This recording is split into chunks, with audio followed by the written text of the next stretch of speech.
You trust your life to cheap plastic? Out here, that is a death sentence. Hypothermia takes you in hours. Your fancy waterproof matches? Useless when your motor skills fail.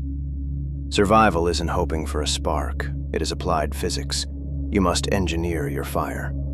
Most people just grab two random sticks and rub them together until their hands bleed.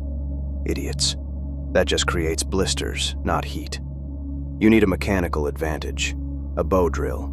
4 components: bow, spindle, hearth board, and bearing block. A simple machine converting kinetic energy. First, wood density. Hardwood on hardwood polishes itself. Softwood on softwood just turns to dust. You want the fingernail test. Press into the wood. It should dent, but not crumble. Cedar, willow, or cottonwood. Dead, dry, and off the ground. Moisture is your enemy here.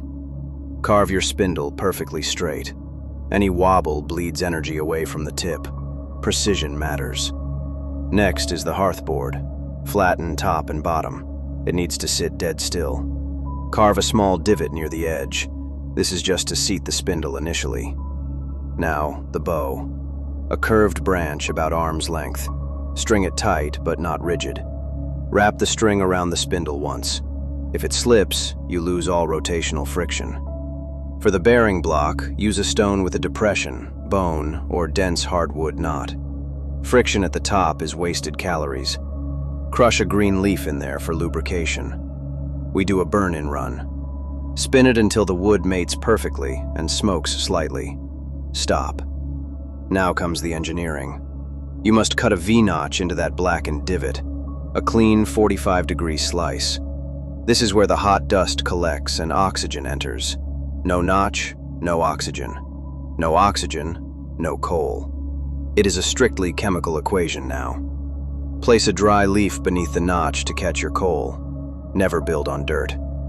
Biomechanics time. Left foot pins the board. Left wrist locks tight against your left shin. If your wrist wobbles, the spindle flies out. I lost a buddy to sloppy mechanics. Start slow. Long, smooth strokes using the full length of the bow. Conserve your energy. You are warming the wood, building a pile of dust in the notch. Patience wins. Smoke appears. Do not panic and speed up. Maintain the rhythm. Let the dust accumulate. Now the twist. Speed doesn't create the coal. Downward pressure and sustained heat do that. Press harder on the block. Shorter, faster strokes. Push the temperature past 800 degrees. The smoke gets thick and heavy. The dust pile turns solid black. Stop the bow. Tap the board. Lift it away cleanly. You have a glowing ember. Do not rush. That coal is fragile. One clumsy move and you start over in the freezing dark. Transfer it to your tinder bundle. Dead grass, inner bark, fluffed up like a nest. Fold the bundle around the coal gently. You are trapping the heat inside the core.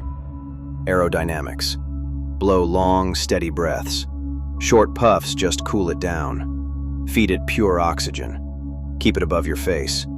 You want the smoke blowing away, not blinding your eyes. The smoke thickens. The heat radiates through the dry fibers against your cold, scarred hands. Squeeze it slightly as you blow. Compressing the fuel brings it closer to the heat. A sudden flash. The bundle bursts into flame. The physics equation is finally perfectly balanced. Turn it over. Place it under your kindling structure. Let the flames climb upward naturally. Fire isn't a gift from the gods. It is a mechanical process you can control. Your lighter fluid won't last forever. What happens when the modern conveniences finally run dry?